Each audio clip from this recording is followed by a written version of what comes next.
ఇరాన్తో యుద్ధంలో ఎందుకని విరామం ప్రకటించారు? అమెరికా ఈ యుద్ధంలో ఓడిపోయిందా? అమెరికా వెనక్కి తగ్గడానికి గల కారణాలేంటి? ఒక్కసారి చూద్దాం. మొట్టమొదట డొనాల్డ్ ట్రంప్కి సొంత దేశంలో ఎదురవుతున్న వ్యతిరేకత. మెజారిటీ అమెరికన్లు ఇరాన్తో చేస్తున్న ఈ యుద్ధం పట్ల వ్యతిరేకత వ్యక్తం చేస్తున్నట్టుగా తెలుస్తోంది. కొన్నాళ్లలో రాబోతున్న మిడ్ టర్మ్ ఎలక్షన్లలో ఈ వ్యతిరేకత ఎదుర్కోవాల్సి వస్తుందేమో అనే ఉద్దేశంతోనే వెనక్కి తగ్గారేమో అనేది ఒక కారణం. 2, ఇరాన్ పైన ఆ దేశ విద్యుత్ ఇన్ఫ్రా పైన మేము దాడులు చేస్తాం ఒకవేళ హార్ముజ్ని తెరవకపోతే అని మొదట యుఎస్ హెచ్చరించింది. దానికి ఇరాన్ నుంచి వచ్చిన రెస్పాన్స్ రెండో కారణం అని చెప్తారు.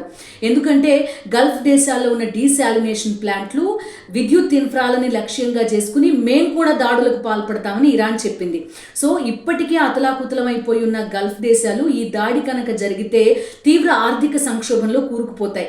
సో గల్ఫ్ దేశాలు చేసిన ఒత్తిడి కూడా కొంతవరకు పనిచేసి ఉంటుంది అనేది ఒక కారణం. దీంతో పాటుగా మొదటి నుంచి యుఎస్కి ఎగ్జిట్ స్ట్రాటజీ లేదు. ఇరాన్తో యుద్ధం నుంచి ఎలాంటి అవుట్కమ్ కోరుకుంటోంది, ఎప్పుడు యుద్ధం నుంచి ఎగ్జిట్ కావాలి అని సరైన స్ట్రాటజీ లేకపోవడం వల్లే ఇలాంటి ప్రకటనలు యుఎస్ నుంచి వస్తున్నాయి అనేది మరొక కారణం.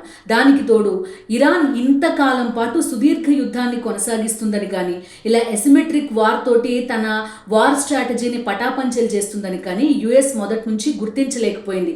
సో ఇరాన్కి ఇది కొంతవరకు సక్సెస్ని అందించింది అని చెప్తున్నారు. సో ఖొమైనీ అంతం అయిపోయినా సరే ఇరాన్ సక్సెస్ఫుల్గా వార్ని ఎదుర్కోగలిగింది. సో ఈ కారణాలన్నీ కూడా యుఎస్ మీద ఖచ్చితంగా పనిచేశాయి. అందుకే ఈ యుద్ధ విరామం మరికొంతకాలం కూడా ఖచ్చితంగా కొనసాగుతుంది అనేది ఎక్స్పర్ట్స్ అంచనా వేస్తున్నారు.